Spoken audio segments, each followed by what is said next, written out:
Hey, current and future homeowners, it's Colin Boyer, your Pennsylvania and Maryland Realtor, and today I want to talk about how to go about buying a mobile home.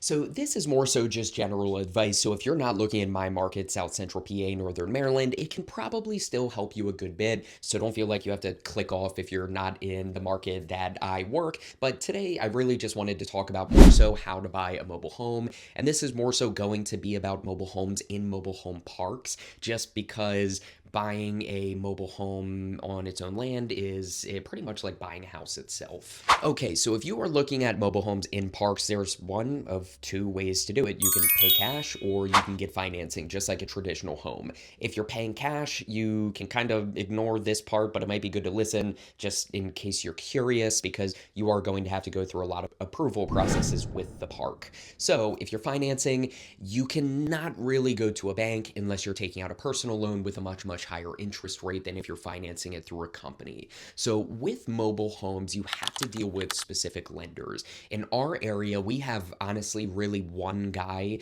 that does like 90% of our mobile home lending purchases, just because he's local, he's the easiest to reach. And some of the mobile home lending companies have gotten quite bad, honestly, over the past couple years. So if you're looking to buy a mobile home, reach out to me. I can get you introduced to our mobile home lender, Gary. We have no affiliation with him. He just does a lot of our clients' loans because we found him to be the best in our local market. If you're doing that, you're going to want to go through the approval process. The approval process, unlike with a lot of local mortgage lenders, it's going to sometimes take a couple days. So we're going to want to do that before going out to find a mobile home, just in case other people are looking at it and we're losing out on being able to place an offer on the property. So first, we're going to go through and get our mobile home lending all situated.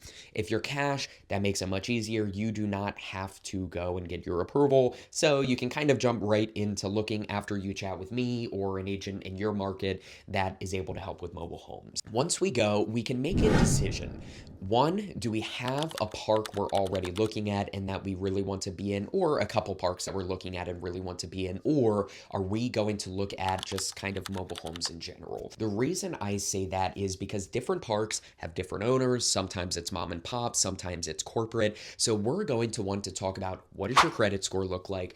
What does your income look like? What does your debt look like? Do you have a criminal record? What does your animal situation look like? Is there an ESA letter needed if you have certain dogs? Or do you qualify for an ESA letter? Or do you have to look at certain parks that only allow specific animals? So we're going to want to get that figured out because parks have gotten way more strict over the past few years. So they're requiring a lot of the times over 600 plus credit scores, some 650, some 700. They're very park specific. Also animals, some won't allow dogs or any animals over 30 pounds. Cat above 30 pounds, that might be a bigger problem for the cat, but primarily dogs or honestly animals above 30 pounds. Some don't allow specific breeds unless you have it as an emotional support animal from a licensed or doctor or psychiatrist, whatever's needed. So we really need to get that nailed down to figure out what parks we can look in. And depending on your situation, we might want to work and get an application in for park approval before looking at homes.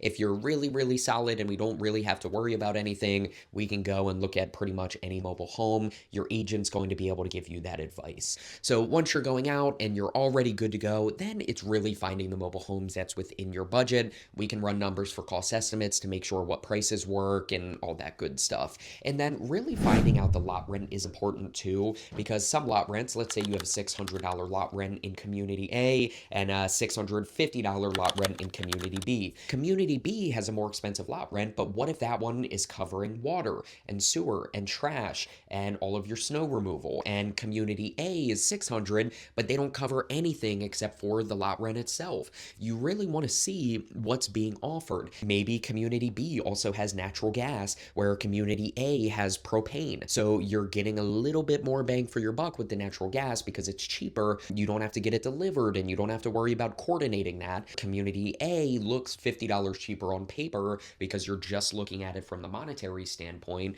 but you're not realizing what benefits are added. So it's really important to nail down the financials of the mobile home parks because it's changed completely over the past couple years. Now let's talk about the mobile homes themselves. So it's really kind of like looking at a house. You're going to want to see what the structure looks like, what the internal mechanicals look like between your HVAC and your AC. Do you have AC? Is it propane? Is it natural gas? Are you on a community holding tank or are you on public sewer? It's really figuring those things out. And one of the really, really common things that we look for when we're walking through mobile homes is the subfloor. You're on skirting and you're typically on block when you're buying these mobile homes and parks. So you really want to find out, has any water seepage gotten in? Have the gutters been disconnected and water's been running and it's been going up into your subfloor and now it's soft and now you have to replace a lot of the subfloor. So just like a normal home, you can get inspections on these and you can negotiate during your inspection contingency. So honestly, the biggest hurdle when you're buying a mobile home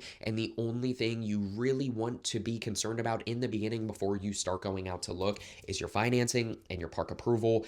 It has been crazy the number of deals we have seen killed for buyers between our team and everybody else in our market when someone's approved for financing, but the park says no. That has killed deals 2, 3, 4 weeks in, and it's been very, very hard for buyers who are trying to get out of a lease or investing money in appraisals and inspections, and then we have issues. So please, please, please worry about park approvals. It's not something you're going to get approved for just because you got approval for financing. Again, my name's Colin Boyer. If you are looking to buy or sell a mobile home or any home, we buy investment properties here. We are cash buyers. We're realtors. We do a bunch of stuff here. So if you're looking at buying a mobile home or a traditional home in this market or anywhere, we'd be happy to introduce you or help you directly. Feel free to reach out to me. My phone number and contact information is on the screen down in the description, or if we've never talked before, you can reach out through those, or you can go to Collinboyer.net and schedule a time on my calendar to chat with me. Don't forget to like and subscribe. It helps me out and helps get the info out to other folks. So thank you guys so much and talk to you soon.